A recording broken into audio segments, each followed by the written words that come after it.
Very good morning to you watching Westnile Television. Today is 31st of March 2023. We are finally at the end of the month of March for your information. So today marks the end of the month of March. Tomorrow will be 1st of April 2023. And for the Christians, I have to tell you that on Sunday, 2nd of March 2023, it will be Palm Sunday.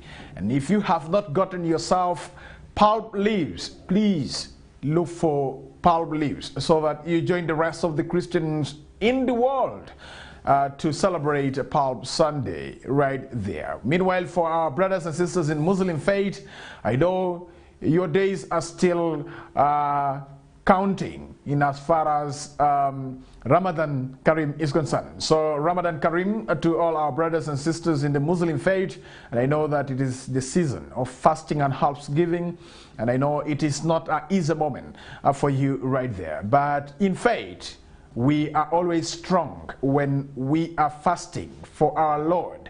And that is something that I have to tell you this morning. All right, dear viewer, you have to know that we have more updates for you this morning that I will be able to tell you. But allow me to tell you that being a Friday, it is a free Friday, and that's why I'm not on a necktie. It's a Friday. I have to be a little bit also free and really, leave some space on my throat so that I can really, swallow saliva properly. All right, yesterday evening, Arua City received downpour, and it was a nice one, and at least it cooled the place. And I do not know in your region whether it rained or you're about to receive rain this morning, but I have to tell ourselves that please, rains are back and we have to get to our fields and dig. And for those who are in rural areas, you have piece of land or you have pieces of land, please can you embrace the agricultural activities right there. There are those who are living in the cities.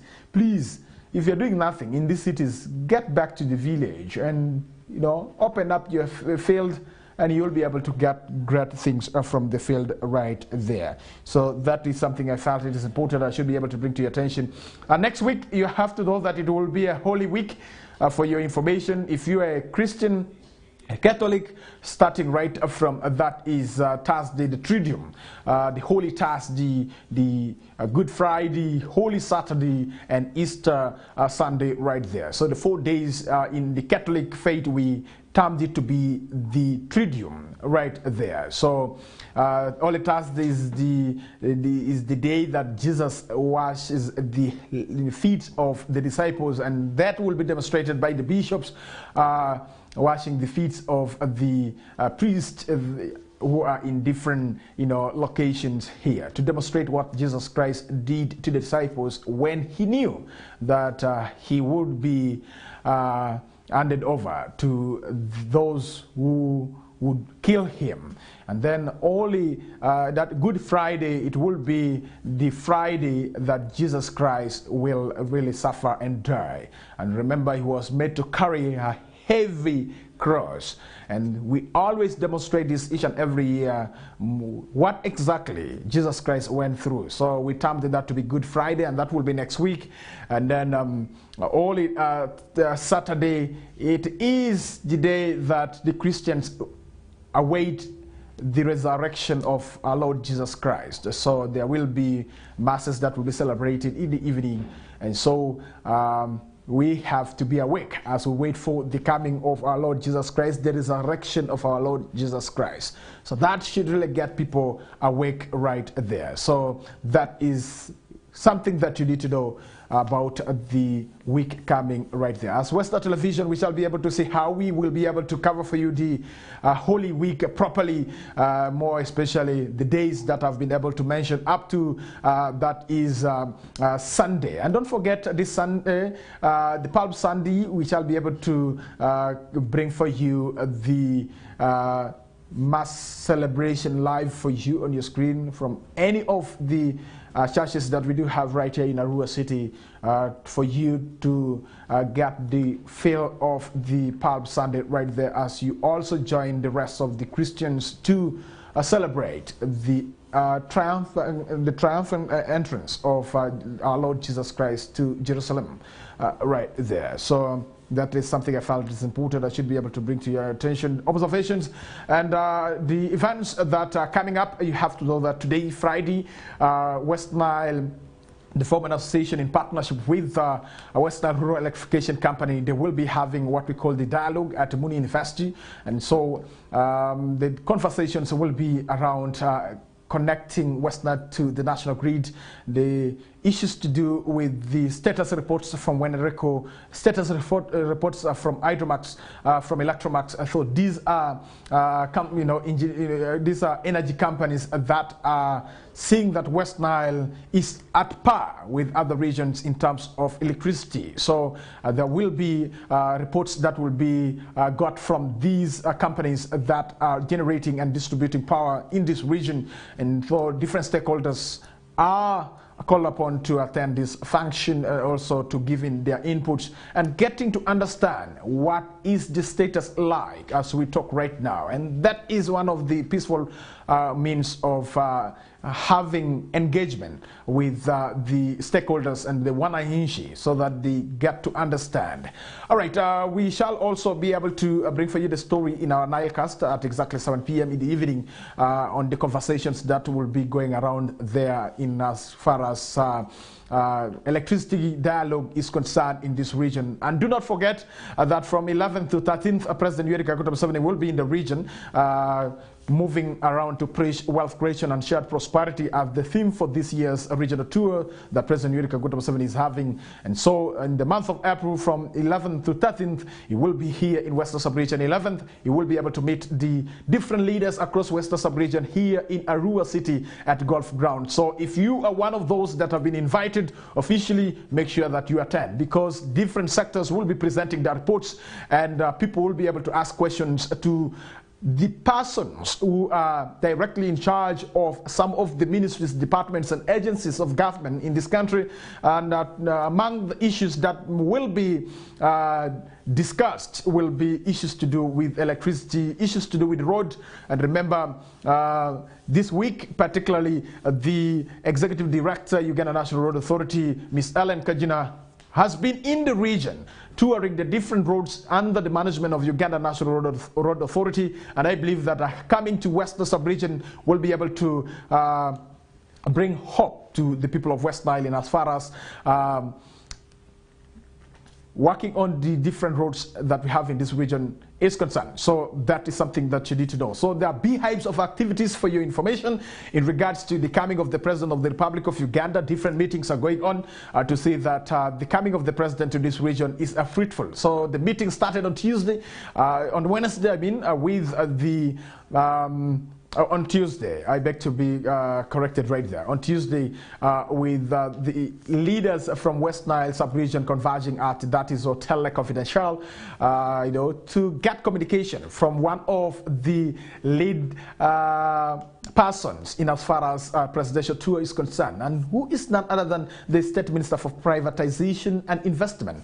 And the meeting was convened by the Office of the Vice President, retired Major Jessica Alupo. Unfortunately, she could not really make it, and she decided to delegate the Minister of State for Northern Uganda Rehabilitation, Honorable Kuyushin Grace Freedom, to stand in for her. So she was able to communicate to the leaders from Western Sub-region together with the councillors, LC3 chairpersons, LC1 chairpersons, and LC2 chairpersons from the district of Arua and Arua City. Remember, Arua District and Arua City are the host for this year's presidential tour. So it was a fruitful discussion and conversations right there, and people have been told what they need to know. But allow me to re-echo when it comes to the issue of money, because I look at the accountability.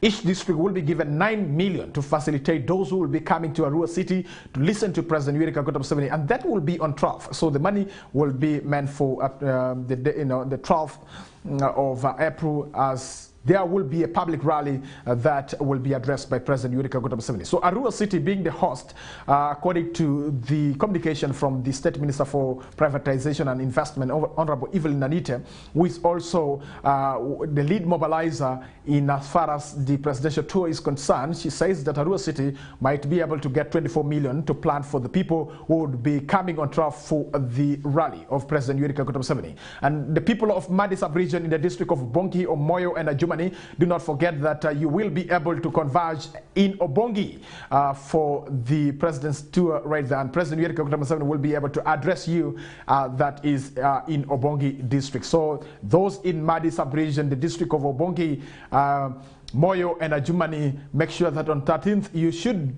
get yourself at Obongi, where President Yoweri Kaguta Museveni will be addressing the rally right there. So it is excitement for the people of Obongi right there. So I think this might be the second or maybe the first coming of the President Yoweri Kaguta Museveni to that particular district, since the district was given a district status right there. So that is something that you need to do. And we urge those that are in Madi sub-region, please mark your calendar and do not forget to go and listen to the President of the Republic of Uganda. And the district leaders of Moyo, Jumani and Obongi, make sure that you select those two successful farmers who are doing well, and they are implementing the 4-acre model farming system that President Yoweri Kaguta Museveni always preach about, so that he is able to go and see how these people have been able to put into use what he always communicates to the citizens of this country. So I believe also in Greater Alur sub-region,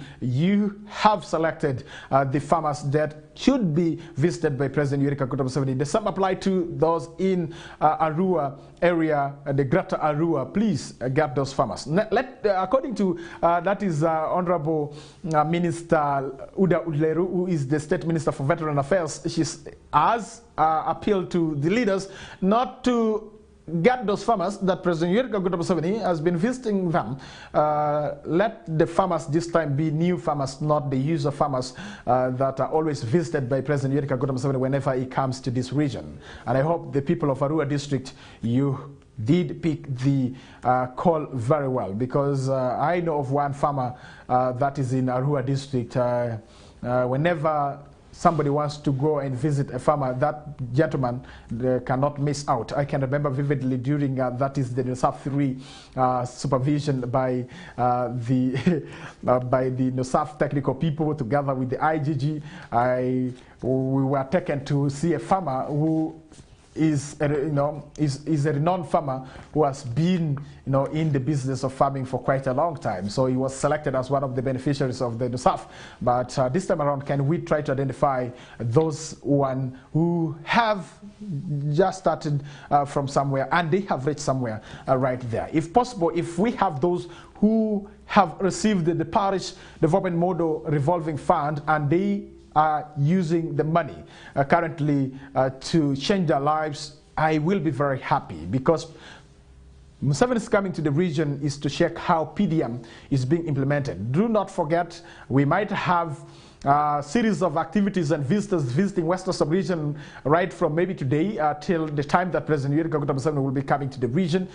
So remember last week but one, the PDM Secretariat was here, the national coordinator Denis Galabuzi was here in Western sub-region together with Irene Mwanguzi, who is the third Deputy National Coordinator for Parish Development Model in charge of enterprise selection, right there. And enterprise special, she is an enterprise specialist. Remember, she also worked at Uganda Printing and Publication Commission right there in Kampala. So these big persons, in as far as parish development model is concerned, they will be revisiting the region again to find out, to pan a bit some of the farmers to check where exactly the president can really go, whether the area where the farmer is safe and the road is properly worked on. And let me tell you this morning that some areas this morning will be receiving graders for upgrading of the road that heads to that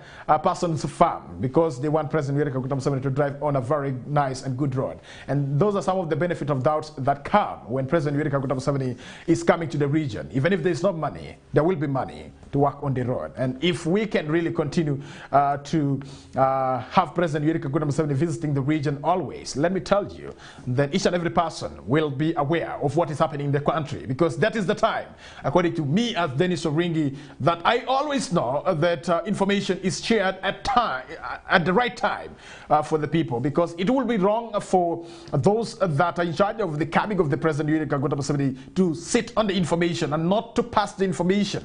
So I love the energy and the zeal of giving the information to the Wananchi so that they get to understand what is coming next in this region. So that is something I felt it is important that I should be able to bring to your attention. All right, dear viewer, let's get to some of the stories we prepared for you this morning that you need to know.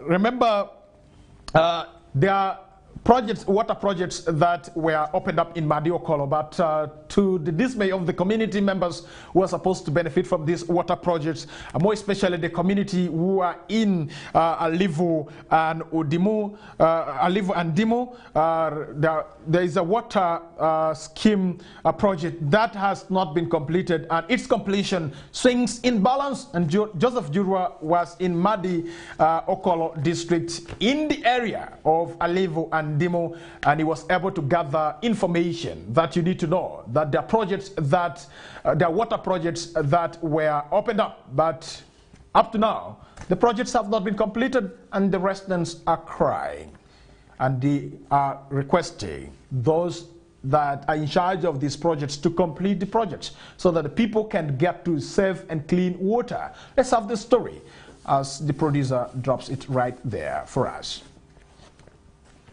Over the hasty stop of water project that was embarked on in the area. According to the locals, in 2021, a group of officials came on ground to carry on a motorized borehole water project that was to serve the community. However, the community has questioned the sub-county leadership over the stalled project.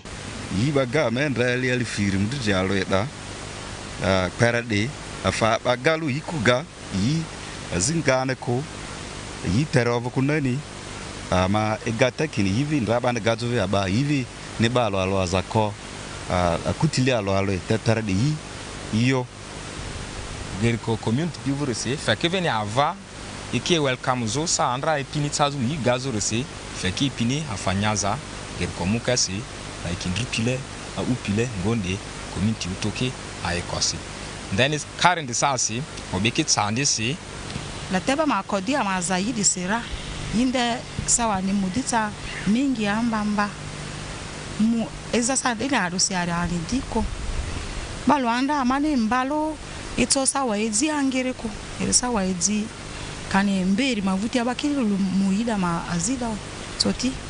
They, however, uttered the need for water in the area since the area has a limited number of clean sources of water, while Stephen Arima, the Secretary for Production, mentioned the need for the water point. Tamalete di ira amadriti ruwa yisi yika eza bo amadriti yisi ba kolo afarada banze di dunia yo dika ko ba god wa dika vene ko amani di ama yengoni ar ko amalete ira ayora ba de di yo yonze so yinde devi ba chwa maza kwa raven la te kwa maza ivira irefe akutili alo iri su yiti ar ku ikodro ba de yini. People we are willing, waiting for the board hall because it will be the nearest water source to serve our people. Primo Drama, the LC3 chairman of Ofaka Sub-County, mentioned that he is not sure of the project being under the district or non-governmental partners, while Eric Arumadri, the district water officer for Madiokolo district, confirmed the project being under the district and said the design of the water point was awaiting approval. That was a district program, and I'm not quite sure whether it was a partner that was doing it or the district was doing it up to now. The water was drilled, but it has never been installed. According to what I got on ground, the design was done, but the approval was yet to be done. But now, as of now, there are limited resources to develop these systems, because that system needs for it to be completed. If according to the design, I'm not being definite, but it will need over 800 million, because we need solar pumping system and as well as other partners. And the district funding is quite low. And given the fact that the ministry guidelines also stipulate that prioritize sub-county which have water coverage below the district average. Arima, however, said that the project was to run for only 1 year, while according to Drama, the delays for the completion of the project are from the district water department. They were supposed to finish the project after 1 year. Coming to the finishing, the project ended just abruptly. That's why they could not continue. They told us that they will continue to come and finish the project. But up to today, the district engineer told me it was the water department that was delaying them to supply the equipment, and they had promised that before the end of this financial year the project will be complete, but we are not quite sure. But we are trying to engage the district engineer to follow up the issue critically. The locals have faulted the sub-county leaders for paying no attention to the project and said that they have no hopes on their leaders having the ability for the completion of the project. But Arima urged the people to be patient as the sub-county plans for the completion.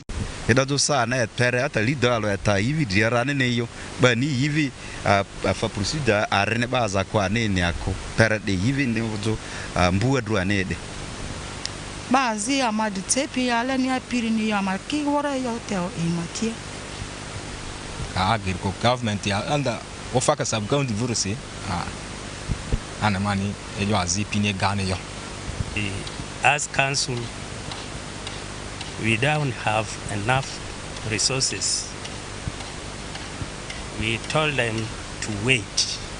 Just if any company comes, we shall hand over the water project to any company which can come and serve community.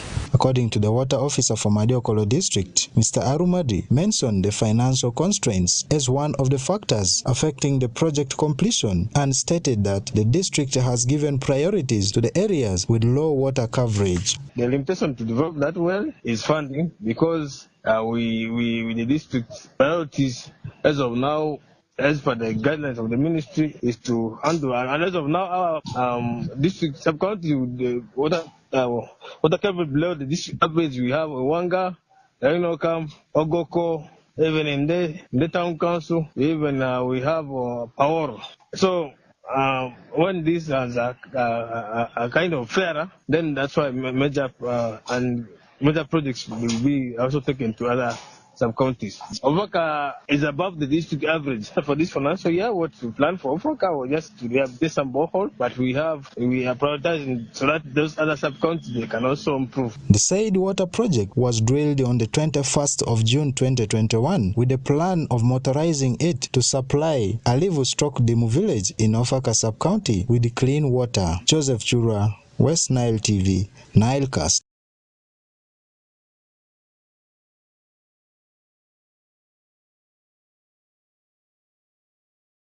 Back, thank you very much for joining us this morning. If you have just joined us, for those who joined us right from the start of the show, we thank you very much. You have watched this story and you have listened to the submissions given by the locals and the technical officers and those leaders in Ofaka sub-county right there. And that is Alivo Alivo Demo water project that has stalled and it has not been completed. And remember, once a project has been started like that, government or a partner has really spent a lot of money. And why do we spend money on something that cannot be completed? I think this should also be included on the list of things that will be presented before the Prime Minister of the Republic of Uganda. Remember, on 11th, when President Yoweri Kaguta Museveni will be coming, there will be a session where different leaders will be given accountability to the people of Westnile in regards to service delivery. And this water project that has stalled has not been completed. The white elephants that we do have in this region should be listed down for presentation so that they are aware. I know of Rhinocam market also in Madi Okolo that up to now it has not been, it was not completed at first. Secondly, people are not using the market, and it is one of the white elephants that we have in this region. And I also know of that is Arua City Value Addition Facility that is here in Awindri Ward, Arua Central Division, Arua City, that it is now coming to 3 years that the facility has not been put into use. According to the information that we are receiving is that the operator has not been got yet. There was issues of accusation where the commissioner in charge of markets was implicated for, not availing the operational manual and the guidelines to be used for the operating the value addition facility. So we are waiting what the Minister of Local Government is having for the people of Westnile in regards to value addition facility that really cost the government of the Republic of Uganda around 8 billion. And in 2021, President Yoweri Kaguta Museveni was able to commission. And that same facility was re-echoed by the State Minister for Northern Uganda Rehabilitation that it has not been put into use even when it was commissioned by His Excellency the President of the Republic of Uganda. I do not know. He might come again to commission the same facility 2 times, if I am not mistaken. And so we are waiting for the Minister of Local Government, who will be coming, by the way, for your information. Raphael Magezi will be right here and will be able to answer some of the questions. And remember, there were accusations that were put on him by the city leaders for causing confusion in the city in as far as issues of revenue collection and also streamlining the issues to do with the illegal markets that we do have in the city. Remember, last year he was able to visit the city in the month of July. A number of issues were really reached at, and discussions were held. And he went back and he promised to streamline certain things, issues to do with the location of the market stalls that came up, that there are some leaders have allocated themselves to the market stalls here in Arua City, and also issues to do with the street vending that was really taking over the city of Arua. So up to now, the leaders were expecting communication from the Minister for Local Government, but up to now, no written communication has been made yet. So maybe the coming of the President of the Republic of Uganda will make the Honorable Minister for Local Government, that is Raphael Magezi, to answer some of the issues that are being raised in Arua City in regards to management of the city is concerned, and also the issues of sharing property between the district leaders and also the city leadership. Remember, Arua district currently sits in the city, and the city leadership is saying that Arua district should be able to move out of the city and they should go and establish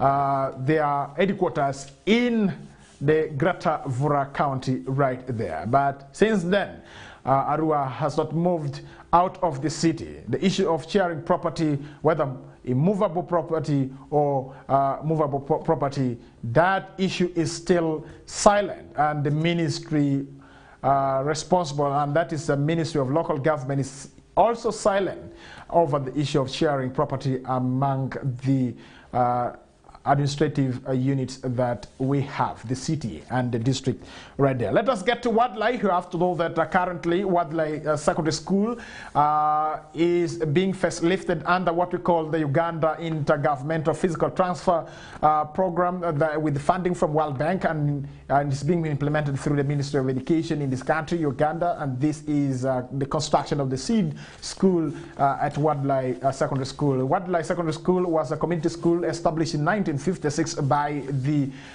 Catholics, by the community, I mean. Then later on, maybe Catholic diocese really took up the responsibility of running the secondary school. So government felt they have to extend support to the school. I remember Pakwash was part of the Greater Nebi, and in 2017 Pakwash was carved out of Nebi district and it became a district on its own. And so the district leadership of Pakwash started advocating to see that the school is first lifted, because that is the only government secondary school in that region, in that area, I mean. So right from Pawar, remember there is a Pawar seed next to Ajay Game Reserve, and then when you go to Pomit, you go to Waldla, you go up to that is Ragem, there is no serious government secondary school. So government felt it is important to have Wadlai Seed Secondary School constructed to the bitumen standard, so that the students cannot go out of the two sub-counties that are right there next to the River Nile. So the school will benefit from the 3.5 billion that government has allocated for the construction of the Seed Secondary School. And so Emmanuel Agele reports on the first lift of Wadlai Seed Secondary School that is in Wadlai Sub-County, Pakwash District in West Nile Sub-Region. Let's have the story. Wadlai Seed Secondary School is the only school in Wadlai Sub-County, Pakwach District. Now with the government of the Republic of Uganda committed to facelift the face of the school with support from World Bank under the project Uganda Intergovernmental Financial Transfer Program, teaching and learning is expected to improve in the sub-county. The accounting officer of the district, Tivumak, is expectant that the different ways of teaching should be derived, as being a fishing community who would prefer to handle the two at a go. Came in the morning, I first of all went and checked whether the children are there. Because in other districts I have seen schools being built and they turn out to be either to us abandoned without children. But I'm happy this school has 300 children on site. And I am optimistic with this project. The number is going to increase. It is the only secondary school in Wadlai Sub-County. And our communities, some prefer boarding. If we finish these projects, the other old structures can now revert to hostel facilities. And with this, I am optimistic that the enrollment will increase. So my message to the community is, this is a fishing community. I was talking to the headmaster. I am an educationist. There is what we call Sabatuv curriculum. The communities want timetable to be drawn according to their local environment. If there are some children who want to be taught in the afternoon, they can be taught in the afternoon. They can go for their fishing in the morning, but in the afternoon they must come for classes. This may be the innovations that we can, because the population of the sub-county vis-a-vis the enrollment is that the enrollment to me is still low.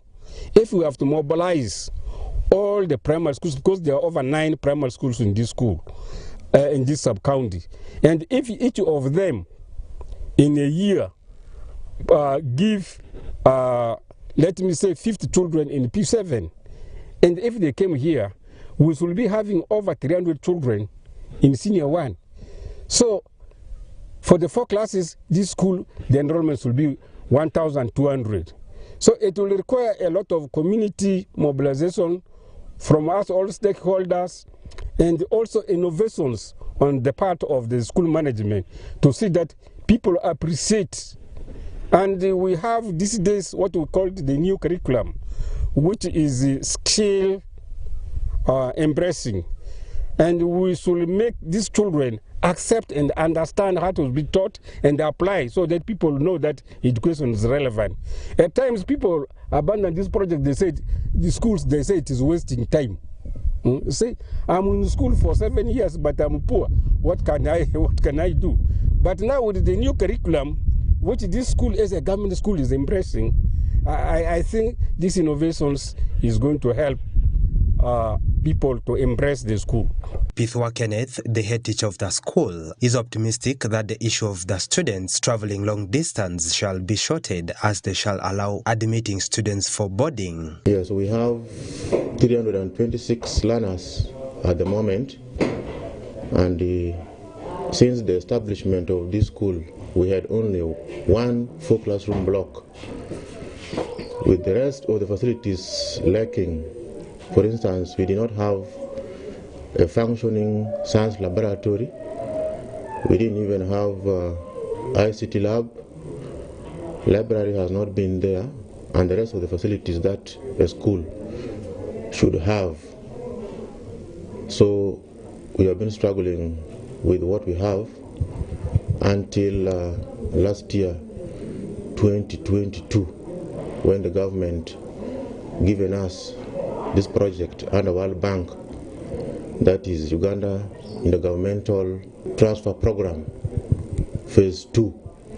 And we feel the coming of this project will be a very big relief to us, because all that we have been lacking are going to be put in place. At the completion of this project, which will register improvement in the learning and also performance of science, among others. Some of the students expressed the challenges they face due to inadequate learning facilities. In our school, we don't have a library. In the absence of library, with the student, we cannot get where to read, where to learn, where to do many research. We are not having laboratories, so we are not able to do some practical, and now it is hard for us. And also we are having problems with apparatus. We are having few apparatus whereby the student will be sharing, and sharing will take a lot of time, whereby we will end up not getting something about the practical. Find people from Pakwenyo, Ragem, Pumit, Pawar, they are having some difficulties in walking, so they are going away because there is nowhere where they can stay and they can keep around. So for me, I came from long distance power. From there, I start my journey at 4 and I reach here at 8 a.m. So that is my difficulty. And as this construction is taking place,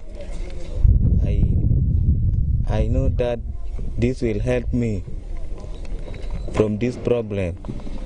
And as I read from the notice board, also computer lab is going to be constructed. So as we are lacking computer here, I know we are going to carry more recharge. Students of the school are expected to start using the facilities after 1.5 years of completion of the facility that is worth 3,050 million shillings, that covers an administrative block, classroom block, laboratory block, ICT and library block, multipurpose hall and staff room. Emmanuel Agele, Westnile TV Nilecast. All right, thank you very much. You have watched this story, and I believe that you are able to understand. And remember, Westnile City Secondary School that is being first lifted is not the only secondary school that we have in this region that are benefiting from that is the Intergovernmental Fiscal Transfer Program that is being implemented by the Minister of Education and Sports right there in Pakwach District. I know of now Westnile City Secondary School is the third city secondary school that is being constructed. I know of Westnile itself, Louis City Secondary School that is functioning and the students are there. I know Paroketo Seed Secondary School right there, and these are seed schools that have been constructed by government of the Republic of Uganda in Pakwach district. While in Nebi, currently there are 2 seed schools that are under construction, and that is Mamba Seed Secondary School in Kuchwin sub-county, and Deo Seed Secondary School that is in Deo sub-county, and 1 Atego Seed Secondary School that is in Atego sub-county that has not been commissioned yet. It was supposed to be commissioned together with Alwe Seed Secondary School because it was the same contractor who constructed, Alwe Seed Secondary School that constructed Atego Seed Secondary School in Atego sub-county in Nebi district, and also the same contractor was the one who constructed that is Atiak Seed Secondary School in Zombo district. So there are a number of seed secondary schools that have been constructed here in West Nile with the funding from World Bank through that is the government of the Republic of Uganda, and that is the Intergovernmental Fiscal Transfer Program right there. Pawar Seed Secondary School, that the construction work was not completed, and I do not know why IGG did not get interested in understanding and investigating the construction that took place at Pawar Seed Secondary School. If you are to go to the school right now, you'll find that the scope of the project was not completed. There was something that went wrong right there, and the structures put there all have developed cracks everywhere. So I do not know whether the leadership of Madiokolo is looking at that aspect of shoddy work done at Pawar Seed Secondary School. I tried interviewing and also having engagements with some leaders from Madiokolo. They did say that they tried their best. They have not been given attention to. And I think the IGG will be coming to the region, I think, next week. And I am really imploring IGG to get interested to go to Pawar Seed Secondary School and get to understand the kind of work that was done at Pawar Seed Secondary School, and you will get to understand that we have people who don't have heart for service delivery in this country right there. Let's get to more stories this morning. Dear viewer, you have to know that after being airlifted to the hospital in Kampala at Nakasero, the retired Archbishop of the Church of Uganda, Dr. Henry Luke Orombi, is out of danger, and he has spoken to the persons who have been praying for him, and he has said he is okay, and he has stabilized, and everything is moving on well, and he's also eating like any other normal person. We were able to extract an audio that he recorded from Kampala for the people to get to understand and know the status he is in right now as we talk. What I can say, the retired Archbishop of the Church of Uganda, Dr. Henry Luke Orombi, who is also the Chancellor for Muni University, is out of danger. Let's listen to his communication that he has made. I want to greet you all in the name of Jesus Christ our Lord. I am Bishop Henry Luke Orombi.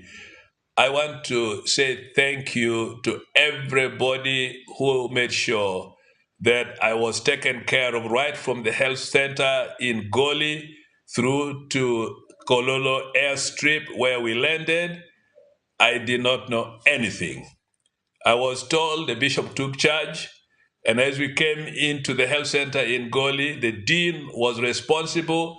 The doctor, Dr. Omia, was there with his team, and the team from Arua, the team from Nebi all came to make sure that I was comfortable, and that made it possible for me to be in the chopper.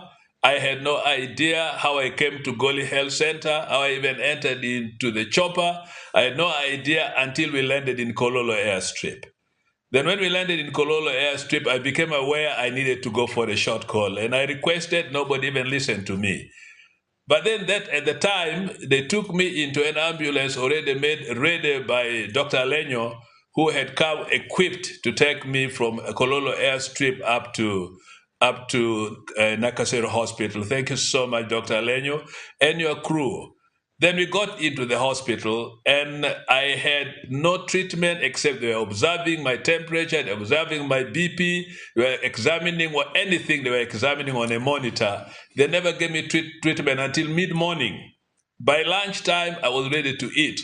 But they told me, not yet, we are still investigating, we are testing you for this, testing you for that.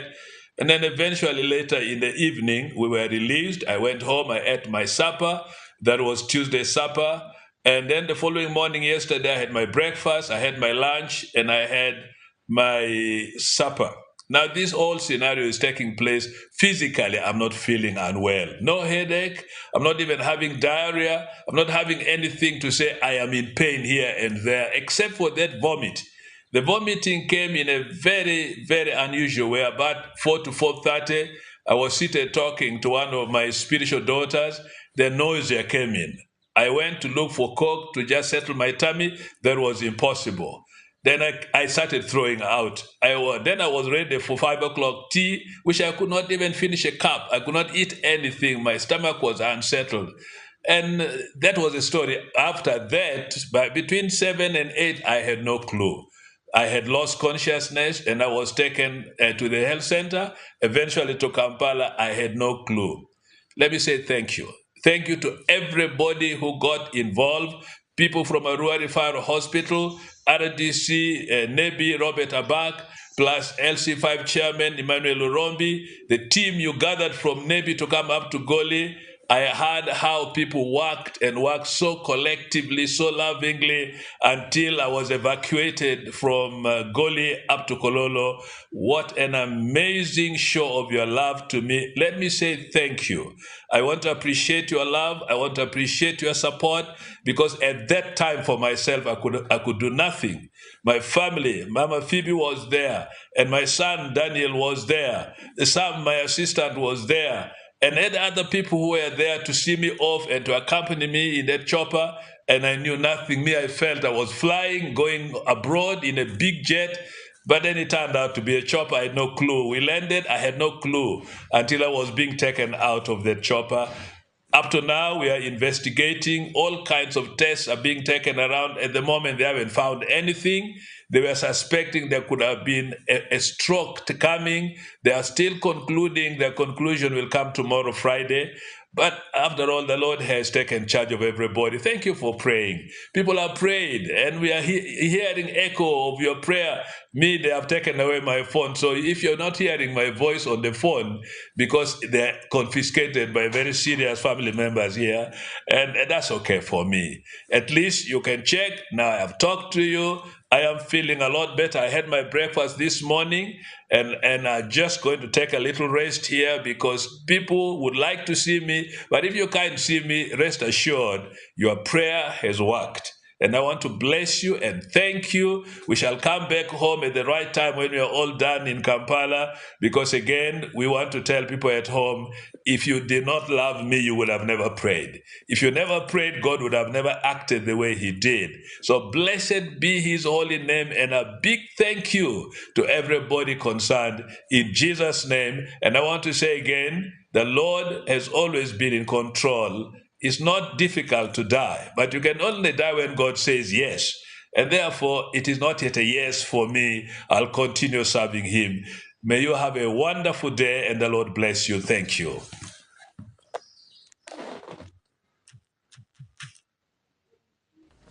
All right, that is the retired Archbishop of the Church of Uganda, Dr. Henry Lukorombi, right there, speaking to the Christians and to everybody about his status right now. His health status is now okay, and we thank God for that. And it's good that he has been able to speak and allow people to get to understand how he is living now, and that is a good one.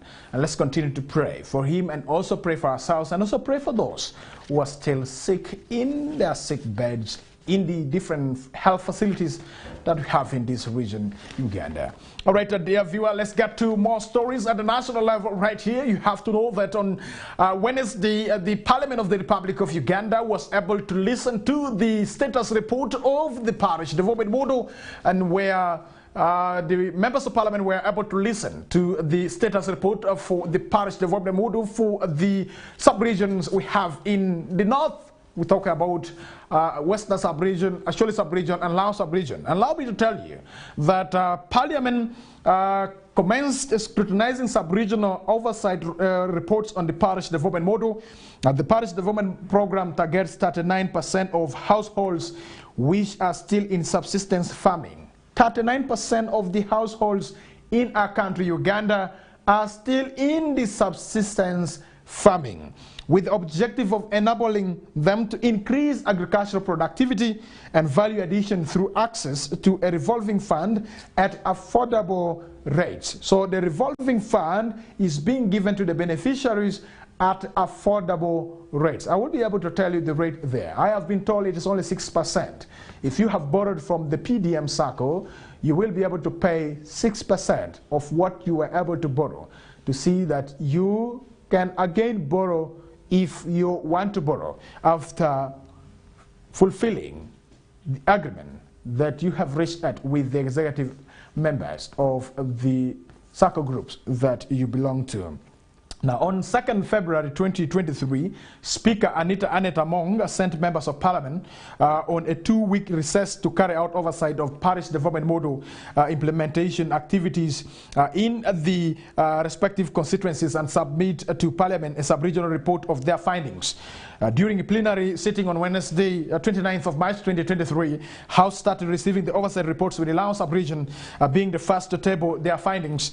Kole North County Member of Parliament, Honorable Samuel Opio, who presented the report on behalf of the legislators from Lao sub-region, noted discrepancies in the funds disbursed to various savings and credit cooperative organization SACCOs in the financial year 2021-2022 right there. So only 29% of the parish SACCOs, 175 in Lao sub-region, received the full shillings, that is 17 million in 2021-2022 financial year, while 25% of the SACCOs, 145, did not receive any money. So we are talking about parish development model right there. So these arrears have not been paid to death. To date, I mean, that is what the members of Parliament from Lao sub-region are trying to tell the country, that 145 parish SACCOs in Lao sub-region have never received any amount of money in their SACCO accounts, in as far as parish development model money is concerned right there. And Lao sub-region registered 597 parish SACCOs, of which 277 SACCOs received less than the expected amount of money.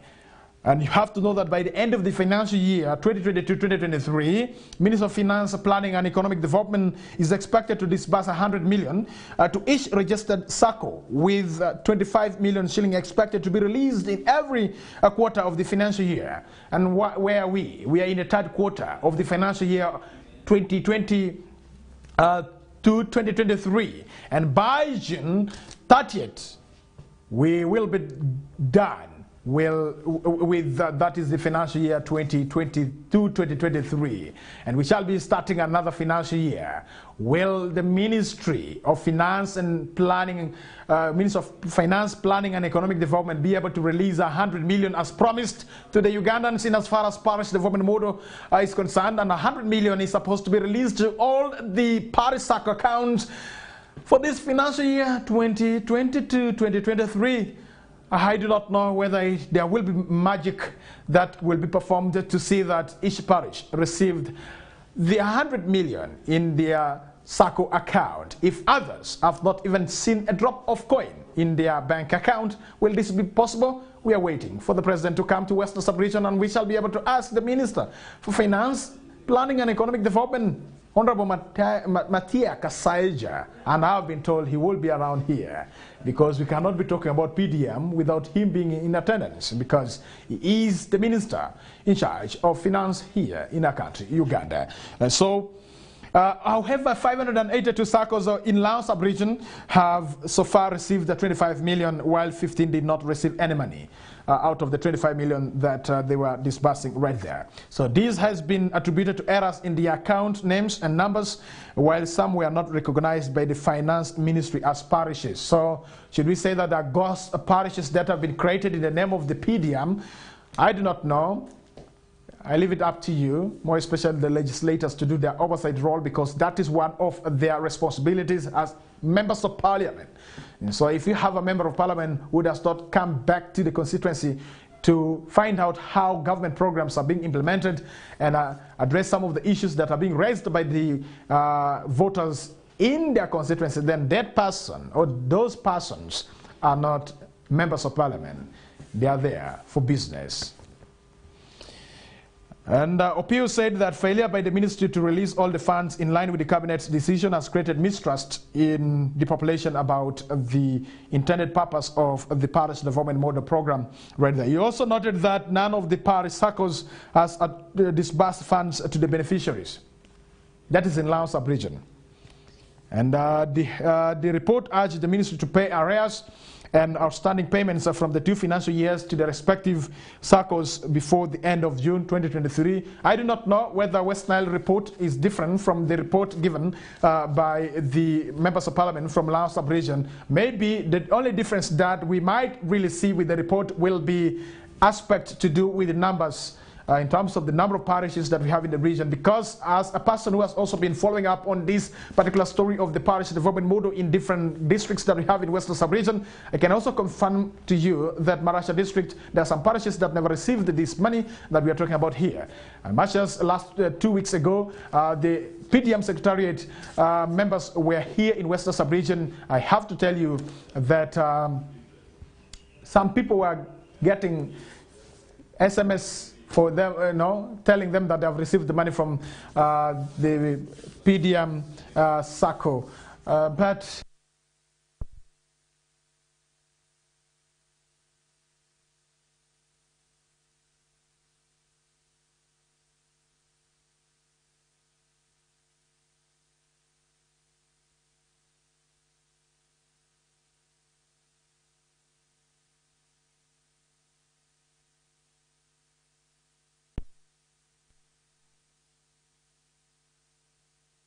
receive the money, and this is what I am using the money for. Shall we have that? If not, then before the coming of the President of the Republic of Uganda, can we see that the monies are disbursed and the beneficiaries receive the money, real money, not SMS, not dummy check, right there. All right, let's get away from the issue of PDM. If we are to talk about PDM, we shall talk till cow come home.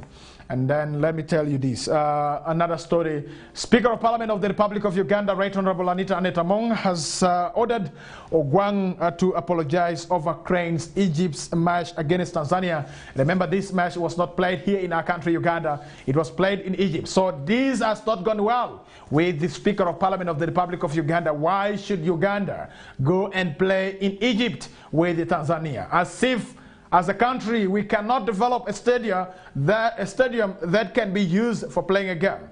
And then allow me to tell you that the Speaker of Parliament of the Republic of Uganda yesterday ordered the Minister of State for Sports, Peter Ogwang, to apologize to the country on the floor of Parliament for letting Uganda Cranes play in Egypt instead of playing at home.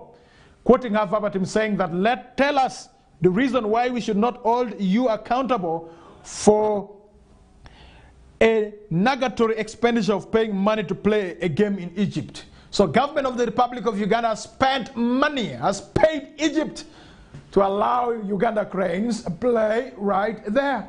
So this is something that you need to know.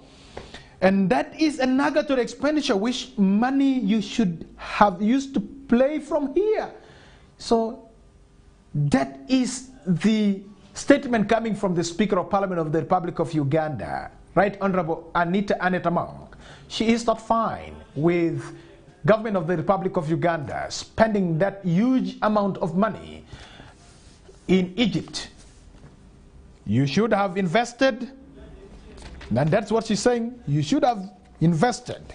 You should have invested and invested in our country, Uganda, in regards to that is the game being played there. So Kasaija made the commitment during the plenary sitting, that they will be able to check on this, and this is something that you need to know. So Honorable Peter Ogwang, you should really apologize and explain to the country why Uganda cranes are playing their games in Egypt, and government of the Republic of Uganda spend a lot of money. Currently, as we talk, Nambole National Stadium is under construction, and that could be one of the reasons why Uganda had to look at Egypt to be a place that they can really have their matches played right there. So that is something I felt it is important that I should be able to bring to your attention right there. Let us get to the issue that has really informed the opinion poll for today. And today we are asking you, what is your take on the decision that has been reached at by Kitgum District Local Government to have a bylaw that will permit leaders to flog children for partying? Another word for flogging, I would replace it with caning. That the new Kitgum bylaw permits leaders to cane children for partying.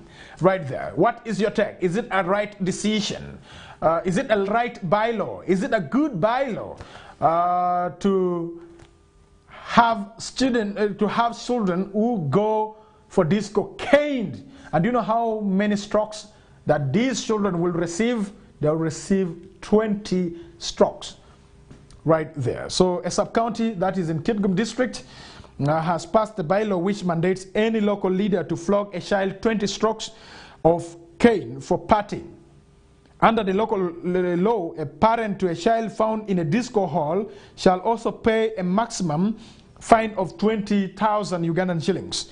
The Laboakwang sub-county in Kitgum District, the leadership and child rights organization are optimistic that there will be a reduction in child marriages, teenage pregnancies, and gender-based violence, which are on the increase in the area. So the bylaw that has been enacted by Laboakwang sub-county in Kitgum District is to see that the rate at which the young girls and young boys are getting into marriage is alarming.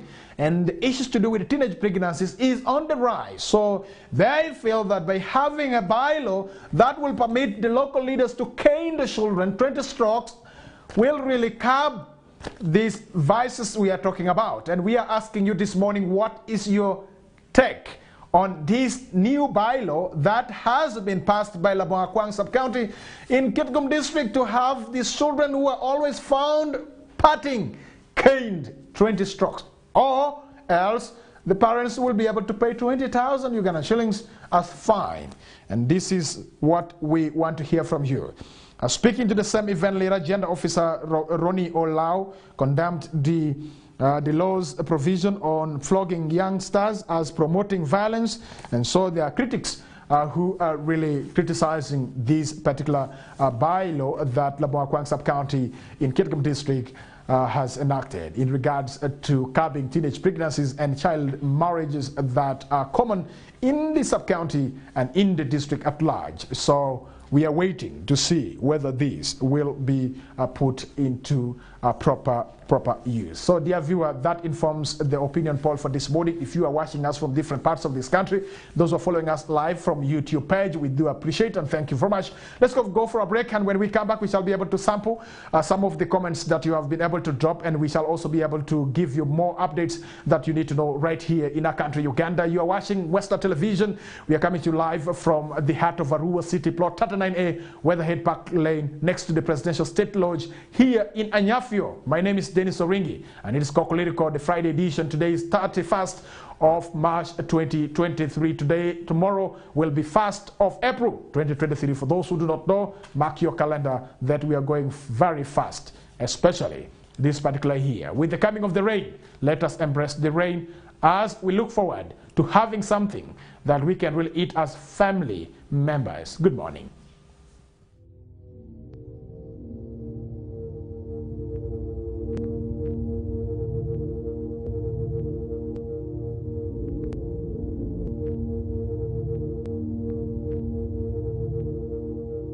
Westnile TV, lighting up the region. Get more for less on Star Times this Easter season. Cartoon channel for best children entertainment. New global series. Local drama on Makula TV and football all around the world. Simply make weekly or monthly subscription and enjoy upgrade to the next bouquet. For classic or super bouquet customers, subscribe for a month and enjoy 5 days extra. Family time with Star Times. Star Times is regulated by UCC.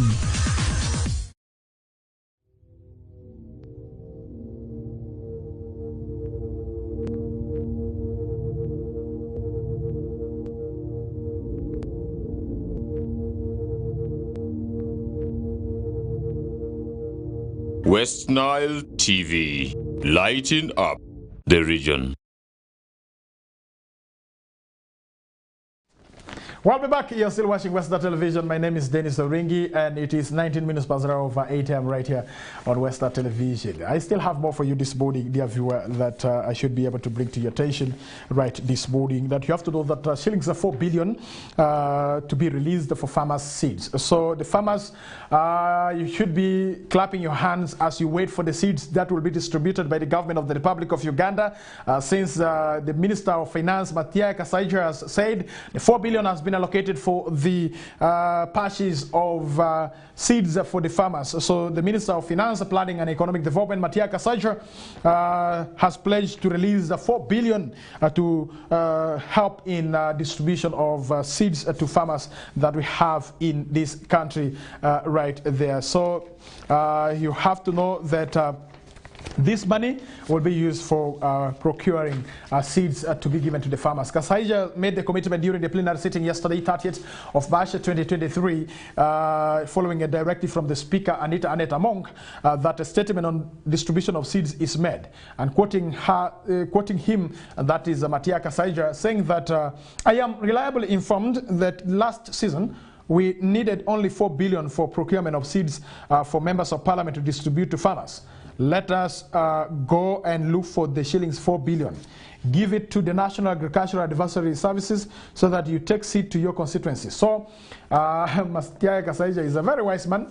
He's telling the members of parliament, let us go and look for this 4 billion. So, those in the Finance Committee, Budget and Finance Committee, please, you have a role to play here. Look for this money. If there's need for supplementary budget, please, you have to make sure that you look for that particular money. You table a supplementary budget. If it is approved, then we see the seeds being bought so that the farmers who are in different constituencies that we do have in this country, they are able to benefit from these seeds that government is intending to distribute to the farmers that we have in the region. He added that the suppliers of the seeds will be contacted and distribution points identified right there. The Speaker gave Kasaija 1 week to ensure that seeds are distributed because rain is back, and so we have to make good use of the rain that we are currently receiving so that as farmers we can smile. Coupled with the parish development model, we shall be able to chase poverty, more especially in Western sub-region, because the region is still lucrative when it comes to agricultural activities. We can as well embrace commercial agriculture. However, we might be affected because of the nature of the land ownership that we do have here. As President Yoweri Kaguta Museveni always cite land fragmentation to be one of the biggest challenges that is affecting farming, commercial agriculture in Uganda, and West Nile is not any far different from the regions that have experienced land fragmentation that is affecting the mechanization of agriculture. And that's why we have very few tractors in Western sub-region, because how will you go to dig in your garden to plow your garden using tractor if the land surrounding your piece of land belongs to different people, and for you to get there you have to drive through somebody's land, in which somebody will not allow and permit you to do that because it will say you're spoiling his or her garden right there. So that's one of the problems right there. But with the distribution of the seeds, if at all the 4 billion will be got, this will serve a great deal to the farmers right there. So the Minister of Agriculture, Animal Industry and Fisheries, and that is none other than Honorable Frank Atumebaze, said that even if the money is not availed soon, all that is needed is permission in writing to the accounting officers of National Agricultural Advisory Services, NADS, and that's what the Minister of Agriculture, Animal Industry and Fisheries right there, Honorable Frank Tumevase, trying to also give his side of the story. That what can be done is just a commitment letter to be written to the National Agricultural Advisory Services to see that the seeds are procured and distributed to the farmers that we have in this country right there. Let's get to the Ethiopia, you have to know that Ethiopia confirms mass entry of Ugandans fleeing doomsday right there. Do we still believe that there is doomsday that is coming? So according to Ethiopian government, on Thursday, they said that they have confirmed that hundreds of Ugandans had recently fled their home to Ethiopia over doomsday fears. The Ethiopian Minister of Foreign Affairs said Ugandans belonging to a religious cult in eastern Uganda fled from their villages to Ethiopia during the past few weeks. I am waiting to hear from His Excellency, the President of the Republic of Uganda, what he will say about these Ugandans who are running away from Uganda because they are suspecting that there will be a doomsday that will be coming ahead of them. And so hundreds of Uganda have entered Ethiopia through southern Ethiopia, claiming that the end of the world is approaching. And Ethiopia is the only safe place, according to them. That is according to Ms. Miles Ellen, the spokesperson of the Minister of Foreign Affairs, telling journalists right there. Now, according to Mr. Miles, the Ugandan nationals are currently residing in Yangotum, a locality in Ethiopia's southern nations, nationalities and peoples region. That is SNNPR, which borders neighboring Kenya. It is not yet clear if the Ugandan sect members cross borders to Ethiopia via Kenya or South Sudan borders. The Ugandans who belong to the sect called Christ Disciples Church, CDC, started fleeing to Ethiopia last month. The Ugandan police, in its preliminary investigation, said the sect members fled to escape the end of the world, which they believed they would start to strike from their area. The members of the sect were told by their leaders that their area would soon be hit with the death and all the people there would die. So, I have nothing to say. I have nothing to say because I am not a prophet.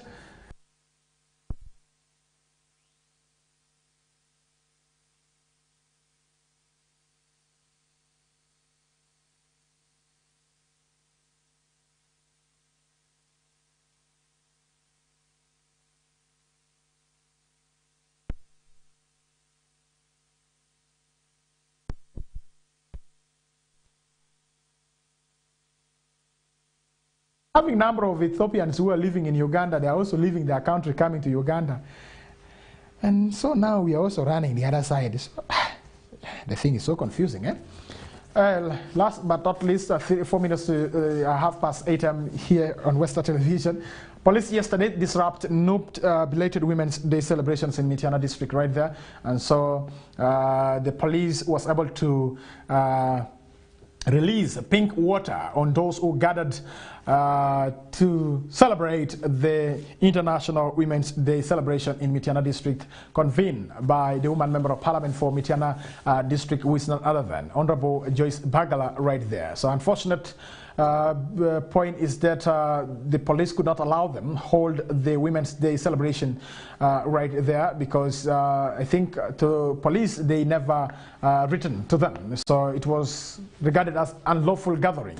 And you also know the POMA Act right there, that is Public Order Management Act, is still in cause. So do not forget to inform police whenever you want to hold any public gathering, so that yourself, and if possible they can also provide for you security. So it looks like these people of the National Unity Platform who had convened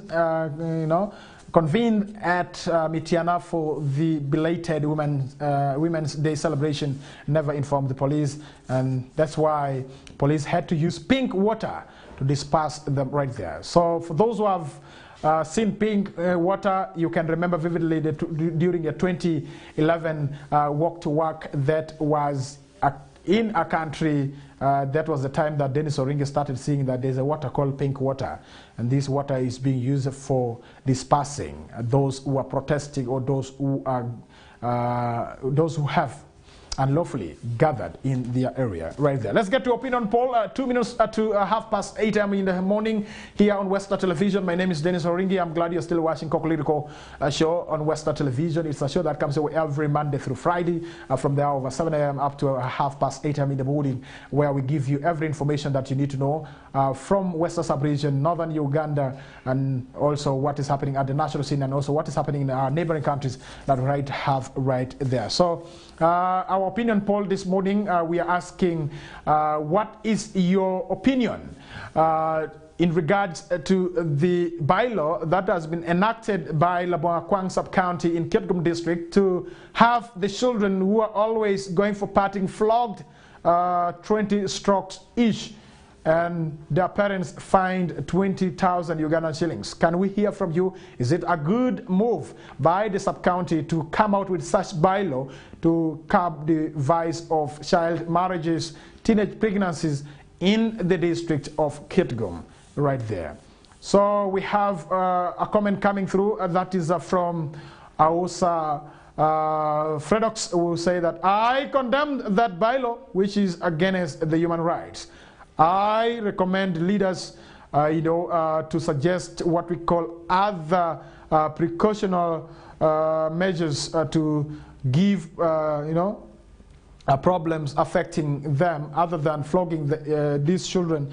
And so that's according to Awoza Fredox right there. Thank you very much, Awoza Fredox, for always sending in your comments whenever we have posted about the opinion poll that we seek for your opinion. According to you, you have condemned that bylaw. We also thank you for your feedback to the opinion poll that we have asked right there for you. You can still drop in your comments. For those who are watching us this morning, just go to the comments box and you drop your comments right there, and we shall be able to sample like we have done right for Fredox Awuza right here. All right, there is a person who has said thank you for the show. We do appreciate it very much, and that is PJ Zavi. Say thanks for the update, Dennis. We thank you, and we do appreciate you very much for always watching Westnile Television using a YouTube account. And make sure that you share the link so that people are able also to subscribe to YouTube account of Westnile Television, and we see how we can really grow together. Westnile Television is here to light up the region, as our slogan states, that lighting up the region. And so we shall continue to light up the region and bring for you those issues from Western Sub-region, so that you get to understand what are those issues that we have from this region, West Nile. Politically, socially, and economically, we shall be able to discuss together with you, as we look forward to also having you always participating and also hearing from you in the opinion poll session that we always bring to your attention. You have to know that 29 minutes to the top of the hour of 9 a.m. right on Westnile Television. I think it is time for me to sign out of the studio because it is a Friday. I need to relax a bit and I go and do something that it is really important to my life. Somebody who has greeted me, I've also greeted you. Thank you. We do appreciate you. And the person is called Majid Igama. Thanks a lot, Majid Igama, for following us on YouTube, and make sure that you share the link and also let the people subscribe. If you have not subscribed, can you subscribe so that each and every time when Westnile Television goes live on YouTube, you are able to get the link right there and you follow the conversations that we shall always have for you. Dear viewer, we appreciate you. And allow me to tell you this morning that can we continue to stand with the voiceless and those who are vulnerable in our community. I have come to know that there are people who are selling their pieces of land to get out of police cell because maybe they have been arrested for 1 or 2 reasons, but you find that they are being tasked to pay money before they are released, and yet police bond is free. All of us, we have a right to be given police bond even without you paying any money or reaching an agreement with the complainant who has taken you to police. And allow me to thank the Uganda Human Rights Commission that we have here in Arua for standing with one Queen Favor together with her baby when they were arrested and put at a Windry police cell. And from Tuesday, they were released yesterday. And we thank you, those who are standing with this young lady who is only 19 years, I have been told, with a baby of 8 months, and she was arrested and put in police cell, and she could not have enough time to breastfeed. And you know what it takes to bring up a child if you're a mother and they have separated you from your child. So let's stand for those who are voiceless and they don't have money. There are those that I have been told that they have money, but they want to be playing around with those who do not have money. In as far as justice is concerned, let the justice be accorded to even those who don't have money, because all of us, we are human beings and we deserve to live a life that is comfortable. My name is Dennis Oringi. I am out of here. Catch me again next Monday as we shall be driving you to the holy days according to the Catholic teaching. The Triduum, Holy Thursday, Good Friday, Holy Saturday, Easter, as Jesus triumphed over death right there. So I believe that one day I will also rise from the dead, and I will also really have time to rest. Let me get out. I do not want to waste your time because it's a Friday. Let me go and relax.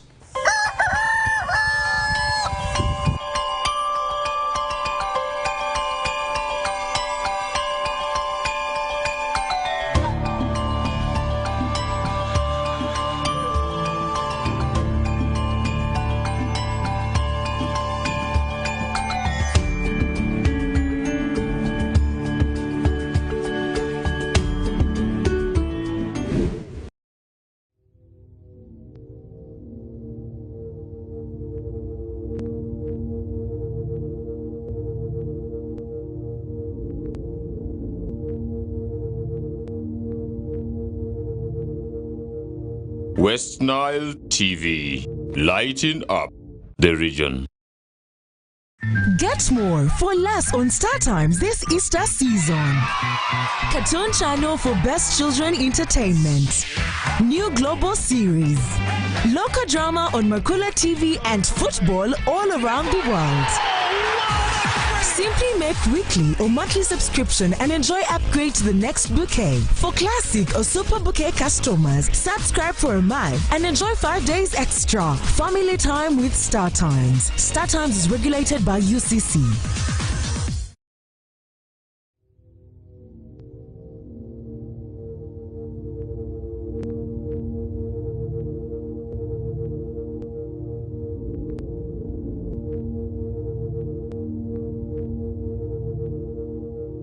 Westnile TV, lighting up the region.